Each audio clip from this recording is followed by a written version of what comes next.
les enfants, où est-ce Oui, madame, on vous entend. Selma, c'est Selma.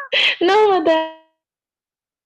واش راكم واش الصحة واش الأحوال على قصيتي خليني نهضر ما معدي ما خليتيش نعبر عن شغلي Est-ce que vous m'entendez Oui, Vous madame, m'entendez oui, madame, on Oui, vous entend. madame. Super. Alors, قولوا لي le début فهمتوه يا أخي Oui, ça a été très bien.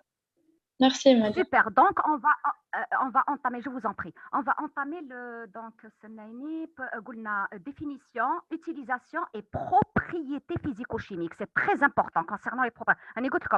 C'est la partie la plus importante.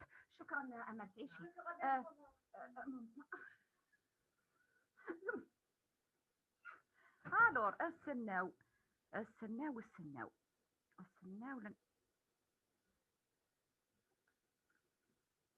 les parties en cours, on connaîtra les problèmes. Elle est un petit peu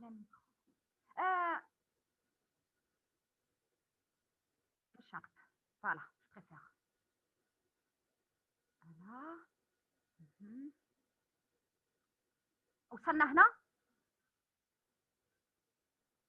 Vous m'entendez وصلنا هنا Oui, c'est ça, oui. Très bien. OK. Alors, قلت لكم comment va-t-on définir un organochloré? Un organochloré est un composé organique.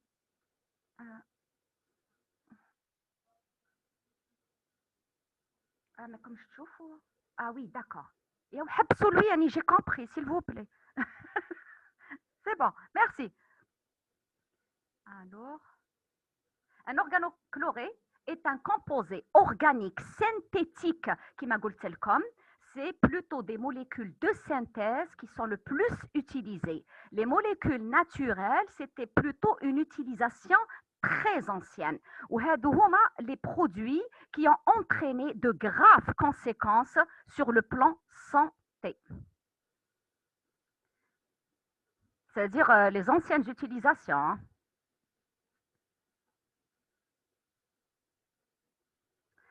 Un organochloré est un composé organique synthétique auquel on a substitué un ou plusieurs atomes d'hydrogène par des atomes de chlore. Regardez bien la figure devant vous. Donc, substitution des hydrogènes par des chlores. Ce sont des dérivés chlorés. On va voir l'utilité de ce chlore dans la partie analytique.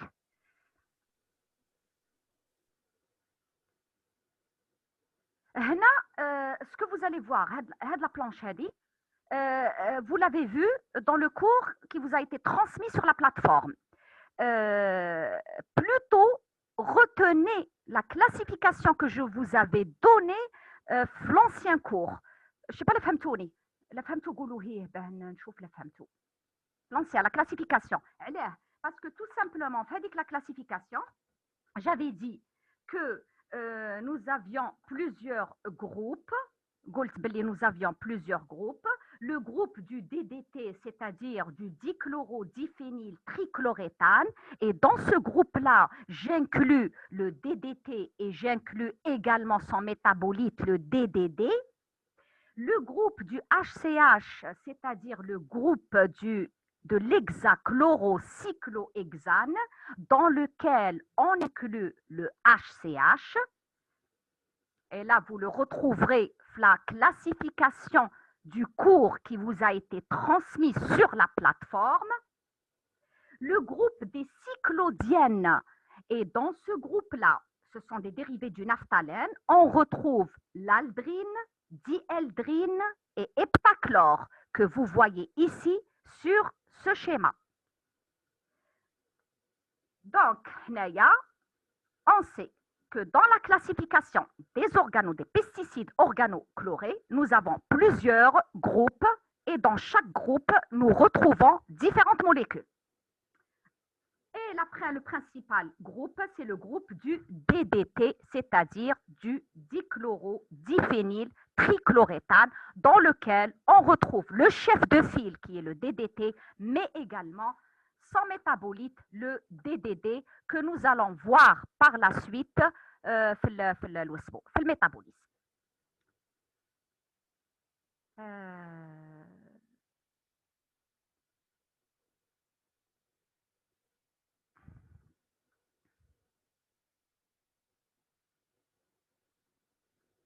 ok, ok, ok. Maintenant, on avance et on passe à l'utilisation. Étant donné que la principale utilisation des organochlorés, c'est comme en tant que pesticide ou là, en qualité de pesticide, oh merde, en qualité, pardon, en qualité insecticide, donc on va dire que c'est plutôt ils vont lutter contre la prolifération ou contre la nuisibilité des insectes. Parce que, ce sont de puissants insecticides. C'est-à-dire la principale caractéristique des organochlorés. Ils permettent de repousser, détruire et de combattre les ravageurs, qui sont des vecteurs de maladies, comme l'utilisation du DTT contre l'anophèle, qui est un vecteur du paludisme, mais nous avons également d'autres exemples, et avec les espèces indésirables, nuisibles, apparaissant durant le processus de production, de transformation, de stockage, de transport ou de commercialisation des produits du sol, c'est-à-dire des cultures. Comme exemple d'organochlorés utilisés dans ce cas-là, nous avons ceux appartenant au groupe du cyclodienne, c'est-à-dire qui est en double liaison, l'aldrine et le dieldrine. Donc, lutter contre les ravageurs utilisés durant la production, la commercialisation ou le stockage de tout ce qui concerne produits agricoles, mais également lutter contre les vecteurs de maladies. C'est-à-dire les deux principales utilisations des insecticides organochlorés. Alors, je passe maintenant à la partie intéressante, les propriétés physico-chimiques. En général, ce sont des poudres blanches ou jaunâtres ou plus ou moins cristallines, donc plus ou moins cristalline, pardon, sans odeur, sauf concernant l'hexachlorocyclohexane, qui a une odeur en général un peu caractéristique par rapport aux autres. Donc, ce sont des poudres blanches, jaunâtres, plus ou moins cristallines, sans odeur, sauf pour l'hexachlorocyclohexane. Alors, concernant la tension de vapeur, à noter, tension de vapeur basse, mais suffisante, c'est-à-dire qu'il y a toujours une certaine vapeur qui se dégage pour créer une concentration atmosphérique toxique pour l'insecte. Donc, par inhalation, il y a risque, étant donné qu'il y a cette notion de suffisante. Tension de vapeur basse, mais suffisante. Insoluble dans l'eau, c'est important. Donc, il y a phénomène de résistance et de persistance dans le sol pendant des années. Vous avez aussi la notion de solubilité dans les corps gras et les solvants organiques. On dit que les organochlorés sont très liposolubles. Très grande stabilité chimique. Merci. Très grande stabilité chimique. Ils ne sont pas biodégradables, entraînant ainsi une grande rémanence dans les denrées alimentaires traitées et une longue durée d'action. هذا وش حبيت نوصل لكم انهم ils sont rémanents, persistants, non biodégradables dans le sol, dans les cultures. Ils persistent et vu leur liposolubilité, ils vont vers les organes richement vascularisés, riches en gras et agissent donc sur ces organes-là et donc entraînent des effets très toxiques. Donc, très grande stabilité chimique non biodégradable. Donc, phénomène de rémanence et persistance. Où exactement? Là où ils sont utilisés. Et là où ils sont utilisés, c'est où? C'est les cultures. Et ils se retrouveront par la suite où? Dans votre assiette. Donc, dans les denrées alimentaires traitées. Et pendant combien de temps? Pendant une longue période de temps. Waliha, ils ont été par la suite abandonnés, remplacés par un autre type de pesticide pour éviter ou pour pallier au danger de ce type de pesticide. Voilà. هل استنى نقول هل مفهوم أم لا؟ مفهوم أم لا؟ هل مفهوم؟ هل أنتم في الاستماع؟ Yeah, je suis contente. Oh, super, il y a beaucoup de oui. Super, super. Ah, je suis contente. مفهوم. نعم نعم شكرا. مفهوم. دونك هذوما لي كاركتيرستيك هادو اللي حبيتكم كي تشوفوا لو كور دو دوما avec docteur Masoudan, vous allez pouvoir faire la différence avec ce cours-là sur ce plan-là, sur le plan propriété. Ah oui, quand elle nous a dit les organochlorés ne sont pas biodégradables. Ah, concernant les organophosphorés, c'est autre chose.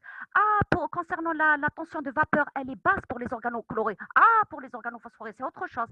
Donc, vous allez pouvoir faire une comparaison, faire établir même un tableau de comparaison entre organochlorés, organophosphorés et carbamate.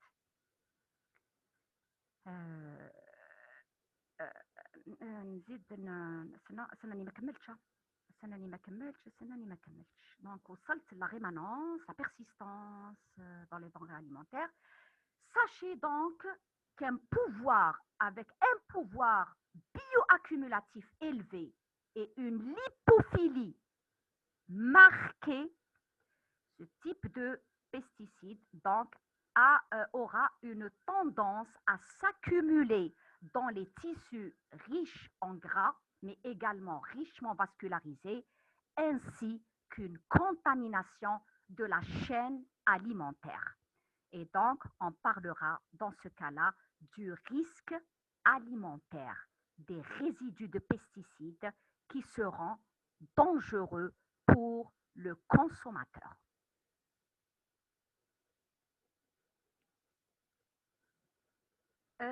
Je passe à la toxicochimie cinétique.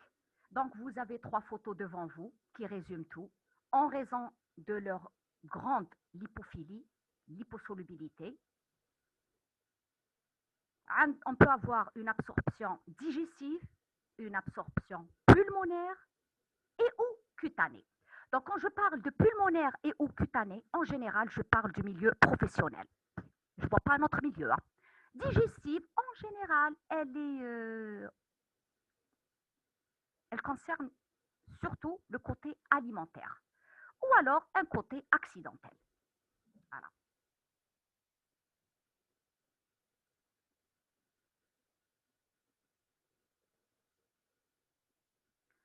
Alors, le transport.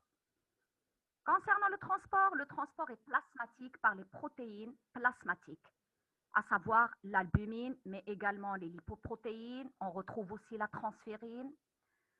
La distribution et l'accumulation, qui m'a comme le tissu gras, donc tissu adipeux, les tissus richement vascularisés, le système nerveux central, le foie. Sachez que la détermination plasmatique des organochlorés reflète ou permet une appréciation de la charge corporelle en organochlorés. C'est-à-dire quand on veut apprécier la charge corporelle en organochlorés, en général, on fait un dosage au niveau plasmatique. C'est le plasma, étant donné qu'ils ont une forte liaison aux protéines plasmatiques. Donc, l'appréciation de la charge corporelle en organochlorés est déterminée au niveau plasmatique. En ce qui concerne le métabolisme, donc vous le retrouverez sur le cours que les comme Là, j'aurai quelques informations à apporter, mais normalement, il est clair. Alors, sachez que c'est un métabolisme qui est lent, essentiellement par déchlorination et oxydation. Moins de chlore et oxygénation. Et oxydation, pardon. Alors, j'espère qu'il لكم برك. هو نورمالمون يبان. انا اللي ما نشوفش مليح واني نشوف. يبان. Super. Alors, نفهمكم في حاجة. Alors, vous avez le DDT, si on parle du métabolisme principalement du chef de file. Donc, le métabolisme du chef de file qui est le DDT, le dichlorodiphényltrichloréthane. Le DDT, qui est liposoluble, vous voyez le mot liposoluble mentionné pour le DDT, mais également mentionné pour les métabolites, à savoir le DDE, le DDD et le DDE de l'autre côté. Vous allez comprendre. Vous voyez deux voies. Vous voyez la voie de droite et vous voyez la voie de gauche. La principale voie de métabolisation, c'est la voie de droite. Elle aboutit à la formation d'un métabolite intermédiaire, le dichlorodiphényldichloréthane. Et vous avez par la suite une dégradation aboutissant à la formation du dichlorodiacétique. Le dichlorodiacétique, c'est-à-dire le DDA. Le DDA, qui est un métabolite, lui, qui est un métabolite, on va dire, aussi actif que la substance mère, c'est-à-dire aussi actif que le DDT. C'est la principale voie de dégradation du DDT. Donc, DDT en DDD, qui est aussi liposoluble que le DDT, aussi actif que le DDT, qui, lui, par la suite, va subir une dégradation en DDA, qui est un métabolite aussi toxique que la substance mère. Donc, on pourra dire que l'action va se poursuivre même après dégradation du DDT, puisque la molécule mère donnera naissance à des métabolites aussi actifs. Le problème, c'est qu'en parallèle, le DDT, il a tendance, si regardez bien, s'il y a une DDT résistance physiologique qui n'est pas acquise, et qui est due à la formation in loco d'un métabolite inactif, le DDE, sous l'influence d'une enzyme, c'est la DDT déhydrochlorinase.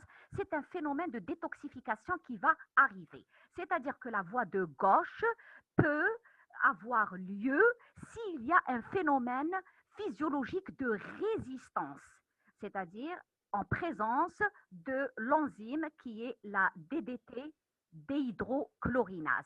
Celle-ci donnera naissance donc à un métabolite inactif qui est le dichlorodiphényléthylène. Le dichlorodiphényléthylène. Je crois que vous avez les noms qui sont mentionnés sous chaque abréviation. DDT, DDD, donc, principale voie, c'est la voie de droite, mais la voie de gauche peut avoir lieu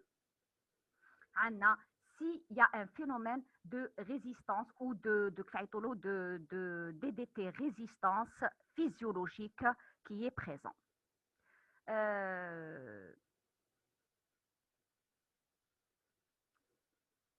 Ça va, مفهوم? Je peux avancer? Dites-moi oui ou non. Ah, je suis contente par le super. Hey, le super هذا. Ah, c'est pas évident de faire le cours avec ce Zoom. Hein. Là, c'est pas évident du tout. Ah ben, comme qui m'a tchoufouche l'étudiant, c'est pas évident de parler comme ça dans le vide. Hein. Trop, madame. Qui fait?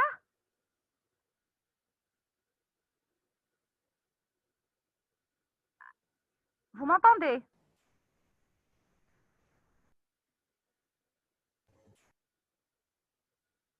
Ok, ok.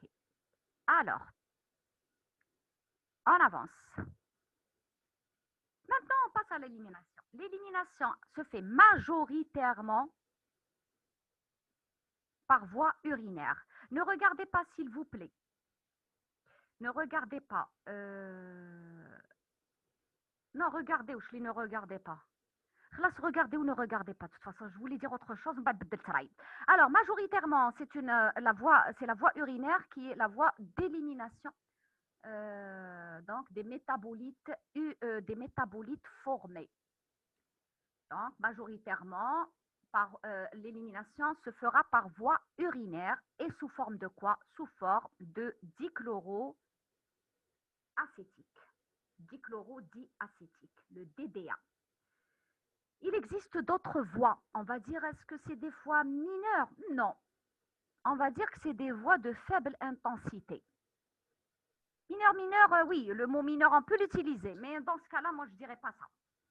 Ça dépendra du type de pesticide ou d'organochloré qui sera utilisé. Alors, la voie fécale, elle sera, il y aura dans la voie fécale problème, c'est qu'il y aura le cycle entérohépatique qui risque d'intervenir et d'entretenir l'action toxique par le phénomène de réabsorption. Donc, elle est quand même assez délicate. Les autres voies, on pourra dire la mineure, comme la voie lactée et le passage placentaire, qui sont considérées comme des voies d'élimination assez dangereuses ou allèges parce que tout simplement, elles peuvent entraîner un risque sur le fœtus. C'est pour ça que les polluants, dans les différents polluants, en général, quand on veut faire une étude chez le nouveau-né ou chez la femme enceinte, on voit toujours est-ce qu'il y a risque de transmission de ces polluants, soit par le lait maternel, soit par le placenta. Et les organochlorés sont en tête de liste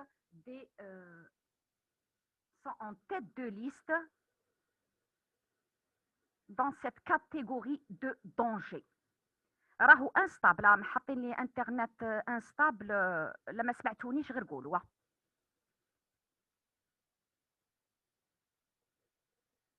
Je continue. Le mécanisme d'action. Alors, concernant le mécanisme d'action, étant donné qu'on a parlé de l'hyposolubilité, on a parlé d'action sur le tissu adipeux, sur le système nerveux central, sur le foie. On va commencer par l'action sur le foie.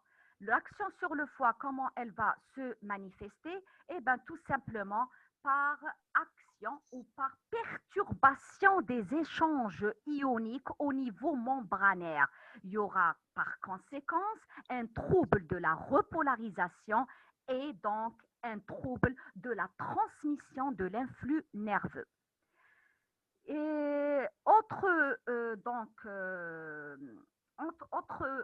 manifestation des organochlorés au niveau du système nerveux central, c'est l'inhibition des récepteurs GABAergiques, et récepteurs inhibiteurs, donc qui va par exemple par le lindane.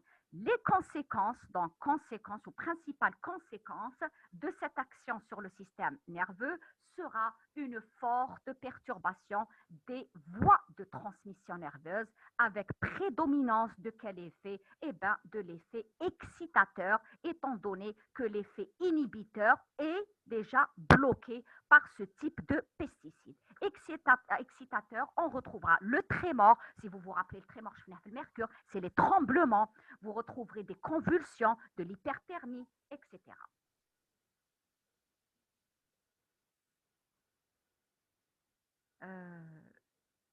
Sur le foie, retenez bien une caractéristique des organochlorés que vous allez retrouver ici, étant tous des inducteurs enzymatiques. هذه تاني à mettre en fluo بالاحمر بما باليش بوشي كيما تحبوا. Ils entraînent une prolifération microsomale essentiellement hépatique avec stimulation du système des monooxygénases à cytochrome P450 amplifiant leur propre métabolisme. Amplifiant leur propre métabolisme, conséquence, on aura une prolifération du réticulum endoplasmique des hépatocytes avec augmentation de la taille et du nombre des hépatocytes. Donc, le résultat, on aura quoi? On aura une hépatomégalie. Hépatomégalie est une caractéristique de l'exposition aux organochlorés. Voilà. Donc, à mettre en rouge, la couleur que vous voulez. Alors, Goulouli, jusqu'à présent, ça va? Oui, ça va, madame. Ah, super, madame, j'entends une voix.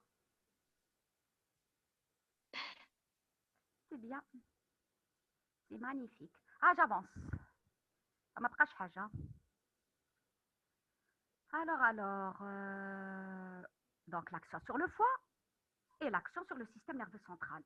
C'est les principales actions des organochlorés. C'est-à-dire, c'est les principales, un organe, comme les principaux organes. C'est les organes qui sont le plus touchés par les organochlorés dans ce cas-là. Donc, on citera le système nerveux central et ou le foie. Alors, par la suite, nous avons la symptomatologie. Quand on parle de symptomatologie, en général, c'est des conséquences de l'action des organochlorés. S'ils agissent sur tel ou tel organe, on aura par conséquence tel ou tel symptôme. Donc, si je parle, et là, on va différencier entre une exposition aiguë et une exposition chronique. Dans l'exposition aiguë, en général, elle est, elle est accidentelle, l'aiguë. Elle est accidentelle. Une exposition à une forte dose en un temps court, elle est accidentelle.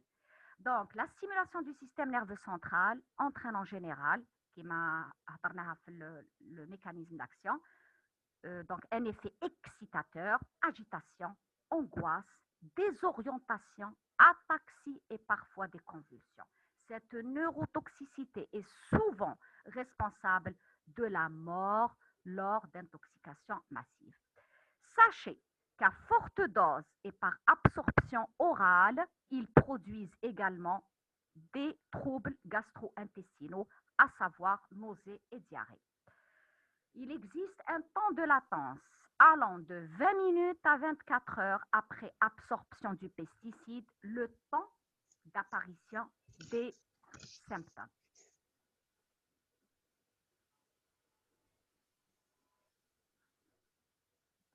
Ok. Hadi concernant une exposition, lors d'une exposition aiguë. Mais si je parle d'exposition chronique, là, généralement, je parlerai soit de la consommation alimentaire, soit je parlerai de l'exposition professionnelle, qui peut elle aussi, l'exposition professionnelle, avoir aussi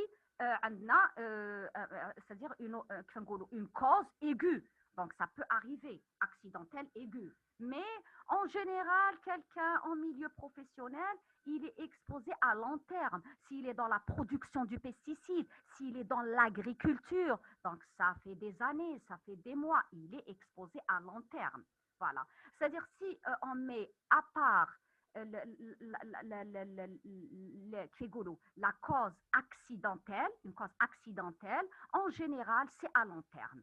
En milieu professionnel, ou alors se terminera dans 10 minutes. Elle se terminera dans 10 minutes. On va faire vite, ça va se terminer en 10 minutes. Ou là, je reviens. Ou là, mais belle. De toute façon, si ça passe, je pars. Je veux dire, si ça se coupe. Je veux dire, maintenant, alors, j'avance. J'en ai marre de ces coupures, le haq. Alors, chronique. Dans le chronique, où je goulna.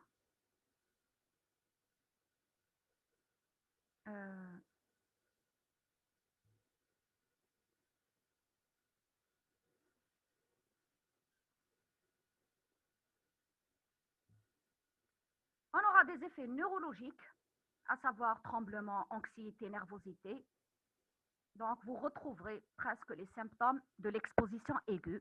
Des effets hépatotoxiques, à savoir l'hépatomégalie, Mais également, il faut savoir que l'exposition prolongée produit une infiltration graisseuse aboutissant finalement à la cirrhose, qui m'a l'effet sur le système nerveux central, l'effet sur le foie, mais également sur le tissu adipeux.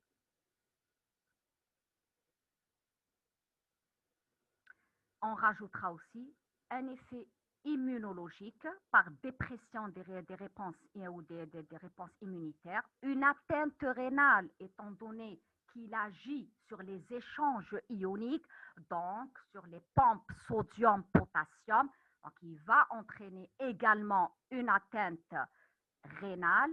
Il entraîne un trouble, voilà, un symptôme aussi caractéristique qui est la chloracné que vous voyez sur la photo.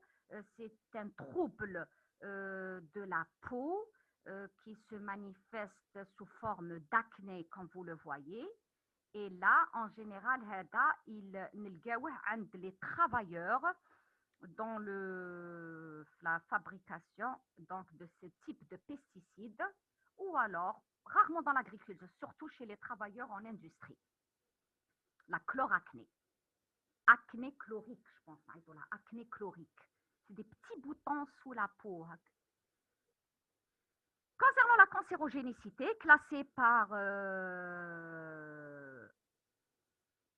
le cirque, dans le groupe 2B, c'est-à-dire il s'agit de cancérogènes possibles pour l'homme. Des cancérogènes possibles, c'est-à-dire qu'on ne peut pas être sûr à 100%. Ils sont cancérogènes possibles. Donc, le groupe B dans la catégorie 2.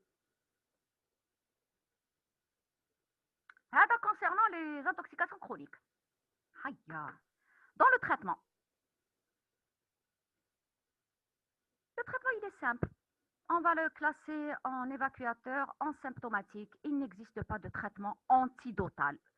Tout d'abord, il faut extraire le sujet de l'atmosphère contaminée devant une exposition. Extraire le sujet de l'atmosphère contaminée. Par la suite, passer à un traitement évacuateur. Donc, s'il y a ingestion, on procède à un lavage gastrique en administrant également des laxatifs.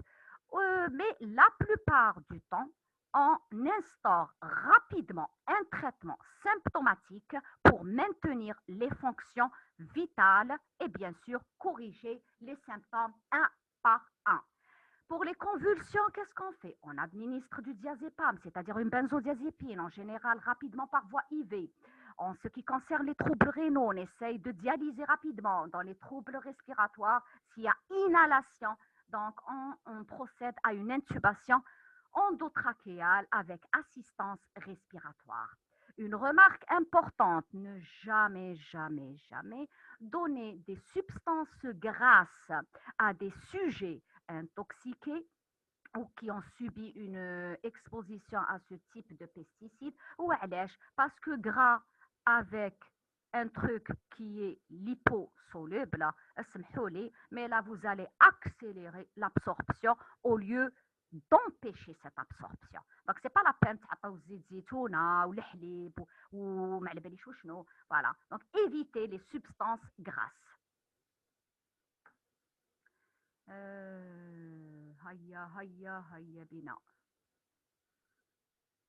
On va passer la toxicologie analytique. Elle peut se faire, alors oui, parce que la toxicologie analytique, on commence en général par le type de prélèvement utilisé. Par la suite, vous avez l'extraction. Par la suite, vous avez la caractérisation et le dosage. Donc, les différentes étapes lors de la détection toxicologique. Le protocole de détection toxicologique passe par les étapes suivantes. Alors, les types de prélèvements, ils peuvent être de type biologique ou alors de type alimentaire, agricole ou ménager. Biologique, donc on a le lavage gastrique, on a un prélèvement sanguin et on travaille par dosage sur le plasma, ou alors on prend les urines à la recherche des métabolites. Le produit alimentaire, donc on va lui faire une extraction spécifique à la recherche du pesticide agricole kiff-kiff, culture, ou alors ménager, c'est-à-dire un produit de ménage. Voilà. Après extraction, l'extraction ou chendiro. Donc, on va utiliser un solvant d'extraction, un solvant organique. En général, on utilise les terres de pétrole. On procédera par la suite à une concentration et purification du résidu d'extraction. Le résidu d'extraction va contenir le pesticide. Et la dernière étape, on procède à une identification qualitative et ou quantitative. Dans ce cas-là, nous avons deux types de méthodes. Deux types de méthodes. Les méthodes physiques et les méthodes chimiques. Dans les méthodes de physique, nous avons la chromatographie en phase gazeuse couplée à la spectro de masse qui, elle, permettra une identification qualitative et aussi quantitative. La CCM, par contre, est une méthode semi-qualitative. Semi-quantitative, excusez-moi, il y a semi-quantitative, mais qualitative à dire l'autre. Semi-quantitative, c'est-à-dire quoi? C'est-à-dire qu'on identifie le spot qu'on aura, c'est-à-dire on va le faire sur plaque CCM, chromatographie sur couche mince, on va identifier le spot, par la suite on va le gratter et procéder à une lecture spectrophotométrique, c'est-à-dire qu'on passera du qualitatif au quantitatif, c'est une méthode semi-quantitative. La spectrophotométrie, tout simplement, chaque organochloré, chaque pesticide organochloré aura ses propres caractéristiques d'absorption, soit dans l'UV, soit dans l'infrarouge. Donc, le maximum d'absorption nous permettra une lecture de la densité optique de ce pesticide et de nous permettre par la suite de déduire sa concentration. Les méthodes chimiques, les méthodes physiques, elles sont basées sur quoi? Elles sont basées, les méthodes chimiques, elles sont basées sur la formation d'un complexe entre l'organochloré et un réactif spécifique. Si vous vous rappelez bien, la méthode de Fujiwara-Ross, اللي درناها في les solvants chlorés. وهنا اللي قلت لكم قبيله نرجعوا l'utilité du radical donc CCl3 ou là, du groupement CCl3, il va servir à quoi? Et ben, le rôle de Fujiwara-Ross, tout simplement, il va nous permettre donc de déterminer la présence qualitative et ou quantitative de l'organochloré. C'est une méthode alcalino pyridinique. Le principe d'abord comme le cours les solvants chlorés, vous aurez le principe détaillé. Donc, elles sont basées sur la formation d'un complexe entre organochloré et un réactif spécifique, donnant ainsi une coloration bien spécifique au complexe formé. La mise en évidence du groupement CCl3 du DDT se fera par la réaction alcalino-pyridinique Fujiwara-Ross. Donc, vous retrouverez le principe détaillé dans le cours des solvants chlorés. La prévention. Prévention, c'est là. Normalement, qui met choufou, à peu près quels sont les paramètres à mettre en place. Éviter l'inhalation des poussières. Éviter l'inhalation de poussières si on est en milieu professionnel. Par quoi? Par un port de masque protecteur. Éviter tout contact cutané ou oculaire. Port de vêtements adaptés, de gants, de lunettes de protection efficaces. Et aussi, étant donné qu'ils ne sont pas biodégradables, qui sont persistants dans l'environnement, il faut éviter les rejets dans les milieux aquatiques et sur les sols parce que la conséquence sera la contamination des cultures qui vont par la suite contaminer comme votre assiette. La conclusion. Donc, la conclusion. Retenez une chose,